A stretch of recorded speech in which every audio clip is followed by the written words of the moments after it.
Hi friends, welcome back to my channel. അപ്പം നമുക്ക് 7th സ്റ്റാൻഡേർഡിൻ്റെ ബേസിക് സയൻസിൻ്റെ സെക്കൻഡ് ചാപ്റ്റർ നോക്കാം. സെക്കൻഡ് ചാപ്റ്റർ എന്ന് പറയുന്നത് ആസിഡുകളും ബേസുകളും. ഇത് വളരെ ഇമ്പോർട്ടൻ്റ് ആയിട്ടൊരു ചാപ്റ്ററാണ്. അപ്പോൾ ഈ ഒരു ചാപ്റ്റർ നമുക്ക് ഡീറ്റെയിൽഡ് ആയിട്ട് നോക്കാം. ഇത് ഇമ്പോർട്ടൻ്റ് ആയിട്ട് വരുന്ന കാര്യങ്ങൾ മാത്രം നമുക്ക് നോക്കിയാൽ മതി. അതെല്ലാം ഒന്നും നമുക്ക് വാരി വലിച്ച് വായിക്കേണ്ട ആവശ്യമില്ല. അപ്പോൾ ഇതിൽ ലിറ്റ്മസ് പേപ്പറിനെ കുറിച്ച് പറയുന്നുണ്ട്. ലിറ്റ്മസ് പേപ്പർ എന്താണെന്നുള്ളത്. മരങ്ങളിലും പാറകളിലും മറ്റും പറ്റിപ്പിടിച്ച് വളരുന്ന സസ്യഭാഗമായ ചിലയിനം ലൈക്കണുകളുടെ സത്തിൽ നിന്ന് നിർമ്മിക്കുന്ന ചായമാണ് എന്ത് ലിറ്റ്മസ് എന്ന് പറയുന്നത്. ഇതിന്റെ നിറമാറ്റം വഴി പദാർത്ഥങ്ങളുടെ സ്വഭാവം തിരിച്ചറിയാൻ ഉപയോഗിക്കുന്നത്. അതായത് നമ്മൾ ആസിഡ് ആണോ അല്ലെങ്കിൽ ബേസ് ആണോ എന്ന് ലിറ്റ്മസ് പേപ്പർ ഉപയോഗിച്ച് നമുക്ക് തിരിച്ചറിയാൻ സഹായിക്കുന്നു. സോ നമ്മൾ മെയിൻ ആയിട്ട് ഉപയോഗിക്കുന്നത് നീല ലിറ്റ്മസും അതുപോലെ ചുവപ്പ് ലിറ്റ്മസും ആണ്. അപ്പൊ ചുവപ്പ് ലിറ്റ്മസിന്റെ കളർ മാറുന്നു അല്ലെങ്കിൽ നീല ലിറ്റ്മസിന്റെ കളർ മാറുന്നു. അപ്പൊ അങ്ങനെ നിറവ്യത്യാസത്തിനനുസരിച്ചാണ് നമ്മൾ അതിന്റെ സ്വഭാവം എന്താണെന്ന് തിരിച്ചറിയുന്നത്. അതായത് നീല ലിറ്റ്മസിനെ ചുവപ്പ് പദാർത്ഥങ്ങളാക്കുകയാണെങ്കിൽ അത് ആസിഡുകളും, ചുവപ്പ് ലിറ്റ്മസിനെ നീലയാക്കുന്ന പദാർത്ഥങ്ങളാണെങ്കിൽ അവ എന്താണ് ബേസുകളുമാണ്. അപ്പൊ അങ്ങനെയാണ് ലിറ്റ്മസ് പേപ്പർ ഉപയോഗിച്ച് നമ്മൾ ആസിഡുകളെയും ബേസുകളെയും തിരിച്ചറിയുന്നത്. അതായത് ലിറ്റ്മസ് പേപ്പർ എന്ന് പറയുന്നത് ഒരു സൂചകമാണ്. എന്ന് വെച്ചാൽ നിറം മാറ്റത്തിലൂടെ ആസിഡിനെയും ബേസിനെയും തിരിച്ചറിയാൻ സഹായിക്കുന്ന പദാർത്ഥമാണ് സൂചകങ്ങൾ എന്ന് പറയുന്നത്. അപ്പൊ ലിറ്റ്മസ് പേപ്പർ ഉപയോഗിച്ചിട്ടാണല്ലോ നമ്മൾ ആസിഡ് ആണോ ബേസ് ആണോ എന്ന് തിരിച്ചറിയുന്നത്. അപ്പൊ അതുകൊണ്ട് എന്ത് പറയാം, ലിറ്റ്മസ് പേപ്പർ ഒരു സൂചകമാണെന്ന് പറയാം. അതുപോലെ ആസിഡുകളുടെ ടേസ്റ്റ് എന്ന് പറയുന്നത് എന്താ, പുളി രുചിയാണ്. അതുപോലെ എല്ലാ ബേസുകളുടെയും ടേസ്റ്റ് എന്ന് പറയുന്നത് കാര രുചിയാണ്. എന്താണ് സാർവിക സൂചകം എന്ന് നോക്കാം. Universal indicator. ഒരേ സമയം ആസിഡിന്റെയും ബേസിനെയും തിരിച്ചറിയാൻ ഉപയോഗിക്കുന്ന ഒരു സൂചകമാണിത് സാർവിക സൂചകം. പല സൂചകങ്ങളുടെ ഒരു മിശ്രിതമാണിത് സാർവിക സൂചകം എന്ന് പറയുന്നത്. ഇതിന്റെ ഏതാനും തുള്ളി ആസിഡുകളോ ബേസിലുകളോ ചേർക്കുമ്പോൾ അവയുടെ സ്വഭാവം തീവ്രതയനുസരിച്ച് പല നിറങ്ങളായിട്ട് മാറുന്നു. അപ്പൊ അതിനനുസരിച്ചാണ് എന്ത് ചെയ്യുന്നത്, അത് ആസിഡ് ആണോ ബേസ് ആണോ നമുക്ക് തിരിച്ചറിയാൻ സഹായിക്കുന്നത്. പേരിന് പിന്നിൽ പുളി രുചി എന്നതിന് ലാറ്റിൻ ഭാഷയിൽ അസിഡസ് എന്നാണ് പറയുന്നത്. ഈ അസിഡസ് എന്ന വാക്കിനാണ് ആസിഡ് എന്ന പദം. അതായത് പേരെന്താണ്, ആസിഡ് എന്നാണ്. അപ്പൊ ആസിഡ് എന്ന വാക്കിന്റെ അർത്ഥം എന്താ, പുളി രുചി. ആസിഡിന്റെ സ്വഭാവം എന്താണ്, പുളി രുചിയാണല്ലോ. അതുകൊണ്ടാണ് അതിന് ആസിഡ് എന്ന് നൽകി. ഇനി നമുക്ക് കുറച്ച് ഭക്ഷ്യവസ്തുക്കളിൽ അടങ്ങിയിരിക്കുന്ന പ്രധാന ആസിഡുകൾ ഏതൊക്കെയാണെന്ന് നോക്കാം. മോര്, തൈര് അങ്ങനെയുള്ളതിൽ അടങ്ങിയിരിക്കുന്നതാണ് ലാക്റ്റിക് ആസിഡ്.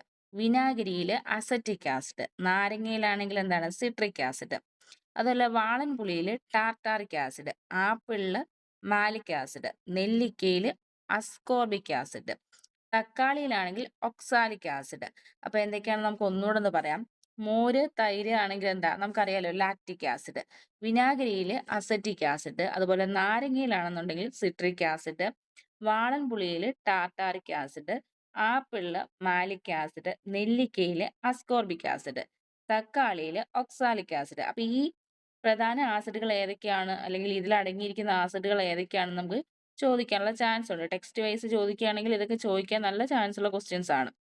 അതുപോലെ നെല്ലിക്കയിലും ധാരാളം വിറ്റമിൻ സി അടങ്ങിയിട്ടുണ്ട്.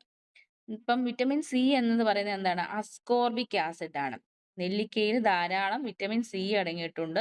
വിറ്റമിൻ സി എന്ന് പറഞ്ഞാൽ എന്താണ്, അസ്കോർബിക് ആസിഡ് ആണ്. അപ്പൊ ഈ അസ്കോർബിക് ആസിഡിന്റെ സാന്നിധ്യം മൂലമാണ് എന്ത്, നെല്ലിക്കയ്ക്ക് പുളി രുചി നൽകുന്നത്. അപ്പം ആസിഡുള്ള ഐറ്റംസിന്റെ ഒക്കെ ടേസ്റ്റ് എന്തായിരിക്കും, പുളി രുചിയായിരിക്കും. അപ്പൊ ഒരു അസ്കോർബിക് ആസിഡ് ഉള്ളത് കൊണ്ടാണ് നെല്ലിക്കയ്ക്ക് എന്ത് ടേസ്റ്റ് വരുന്നത്, പുളി രുചി വരുന്നത്. അപ്പൊ വിറ്റാമിൻ സി എന്ന് പറയുന്നത് എന്ത് ആസിഡാണ്, അത് നമുക്ക് പറ്റിയൊരു ക്വസ്റ്റ്യൻ ആണ്. വിറ്റമിൻ സി എന്ന് പറയുന്നത് അസ്കോർബിക് ആസിഡ് ആണ്. അപ്പൊ ഈ ഇത്രയും ആസിഡുകളും അതുപോലെ തന്നെ നമ്മൾ എന്താണ്, ഈ വിറ്റമിൻ സി എന്ന് പറയുന്ന അസ്കോർബിക് ആസിഡ്, ഇത് ഒരു ഇമ്പോർട്ടന്റ് ആയിട്ടുള്ള പോയിന്റ് ആണ്. ഇത് നമ്മൾ എന്ത് ചെയ്യാം, ഒന്ന് നോട്ട് ചെയ്ത് പഠിക്കണം. അപ്പൊ നമ്മൾ പറഞ്ഞല്ലോ, നെല്ലിക്കയിൽ അസ്കോർബിക് ആസിഡ് ഉള്ളത് കൊണ്ടാണ് അതിന് പുളിരുചി നൽകുന്നത്. അതായത് എന്താണ്, പുളിരുചി എന്താണ്, ആസിഡിന്റെ സാന്നിധ്യത്തെയാണ് എന്ത് ചെയ്യുന്നത്, സൂചിപ്പിക്കുന്നത്.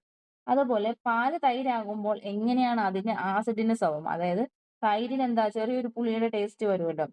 എന്താന്ന് വെച്ചാൽ പാലിനെ തൈരാക്കി മാറ്റാൻ തിളപ്പിച്ചാറിയ പാല് നമ്മൾ എന്ത് ചെയ്യുന്നു, അല്പം തൈര് ചേർക്കുന്നു. അപ്പൊ തൈരിൽ അടങ്ങിയിട്ടുള്ള ലാക്ടോബാസിലസ് എന്ന ബാക്ടീരിയ ഉണ്ട്. അവ എന്ത് ചെയ്യുന്നു? പാലിൽ പോഷണം നടത്തുന്നതിന്റെ ഫലമായിട്ടുണ്ടാകുന്ന ലാക്റ്റിക് ആസിഡ് ആണ് എന്ത് നൽകുന്നത്? തൈരിന് പുളിരുചി നൽകുന്നത്. അതായത് പാലിൽ അടങ്ങിയിരിക്കുന്ന അല്ലെങ്കിൽ തൈര്, മോരിലൊക്കെ അടങ്ങിയിരിക്കുന്ന ആസിഡ് ഏതാണ്? ലാക്റ്റിക് ആസിഡ് ആണ്. അപ്പൊ അത് വളരെ ഇമ്പോർട്ടന്റ് ആണ്. നമ്മുടെ ലാബുകളിൽ ഉപയോഗിക്കുന്ന കുറച്ച് ആസിഡുകളും ബേസുകളും ഏതൊക്കെയാണെന്നാണ് കൊടുത്തിരിക്കുന്നത്. ആസിഡ് ഏതൊക്കെയാണ്? ഹൈഡ്രോക്ലോറിക് ആസിഡ്, നൈട്രിക് ആസിഡ്, അതുപോലെ സൾഫ്യൂരിക് ആസിഡ്, അസറ്റിക് ആസിഡ്. ഇനി ബേസുകൾ ഏതൊക്കെയാണ്? കാൽസ്യം ഹൈഡ്രോക്സൈഡ്, അതെന്താണ്? ചുണ്ണാമ്പെന്ന് പറയും. അതുപോലെ sodium hydroxide, potassium hydroxide, caustic potash എന്നൊക്കെ പറയുന്നത്. അപ്പൊ ഇതൊക്കെയാണ് മെയിൻ ആയിട്ട് ലാബുകളിൽ യൂസ് ചെയ്യുന്ന ആസിഡുകളും ബേസുകളും എന്ന് പറയുന്നത്. ഉറുമ്പിന്റെ ശരീരത്തിൽ ഒരു ആസിഡ് ഉണ്ടെന്ന് പറയുന്നുണ്ട്. അതേതാണ്? Formic acid. ഉറുമ്പ് കടിക്കുമ്പോൾ ഈ ആസിഡ് നമ്മുടെ ശരീരത്തിലേക്ക് പ്രവേശിക്കുന്നത് മൂലമാണ് ഉറുമ്പ് കടിക്കുമ്പോൾ നമുക്ക് എന്തുണ്ടാകുന്നത്? വേദന ഉണ്ടാവുന്നത്. അതുപോലെ ഈ ഫോർമിക് ആസിഡിൻ്റെ യൂസും കൂടെ പറയുന്നുണ്ട്. അതായത് നമ്മുടെ ഈ റബ്ബർ പാൽ കട്ടിയാക്കാൻ വേണ്ടിയിട്ട് യൂസ് ചെയ്യുന്നത് ഏതാണ്? ഫോർമിക് ആസിഡാണ്. ഇനി നമ്മുടെ ശരീരത്തിനുള്ളിലൊരു ആസിഡ് ഉണ്ട്, അതിനെക്കുറിച്ച് നോക്കാം. ഇപ്പോൾ ഉറുമ്പിൻ്റെ ശരീരത്തിൽ എന്താണ്? നമ്മളൊരു ആസിഡ് ഉണ്ടെന്ന് പറഞ്ഞു. അതുപോലെ നാം കഴിക്കുന്ന ആഹാരത്തിന്റെ ദഹനത്തെ സഹായിക്കാനായിട്ട് ആമാശയത്തിൽ ഒരു ആസിഡ് ഉണ്ട്. ഏതാണത്? ഹൈഡ്രോക്ലോറിക് ആസിഡ് എന്ന് പറയും.